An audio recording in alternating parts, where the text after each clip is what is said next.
Die Evangelie van Lukas hoofstuk 23, vers 54 tot 55 lees soos volg. Dit was Vrydag en die Sabbat het al begin aanbreek. Die vroue wat saam met Jesus van Galilea afgekom het, het saamgeloop en die graf gesien en gekyk hoe sy liggaam neergelê word. Welkom by Geloofspad. Soos die son onder die horison gesak het, het die stad Jerusalem begin gloei, nie van die son nie, maar van ontelbare sabbatslampe wat in Joodse huise aangesteek is. Volgens oorlewering moes elke huishouding, ongeag die middele, 'n lamp ter ere van die Sabbat opsteek.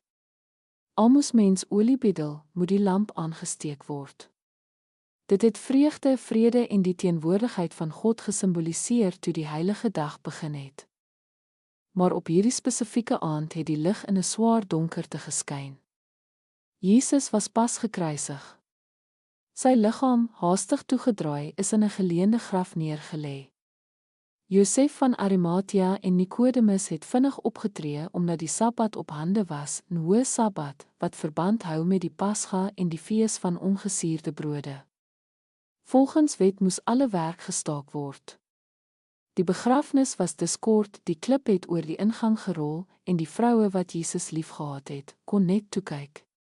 Hulle het die plek opgemerk en voorberei om na die Sabbat terug te keer. Wat opvallend is dat die lampe steeds aangesteek het, selfs al het droefheid die aarde bedek en die duisternis gelyk het of dit gewen het. Sabbat het nog aangebreek. God se volk nog voorbereid. Selfs in hartseer en verwarring het die ritme van gehoorsaamheid en aanbidding voortgeduur. Hierdie oomblik herinner ons. God se lig skyn selfs in die skaduwees. Terwyl die wêreld getreur en gewag het, was die hemel aan die werk.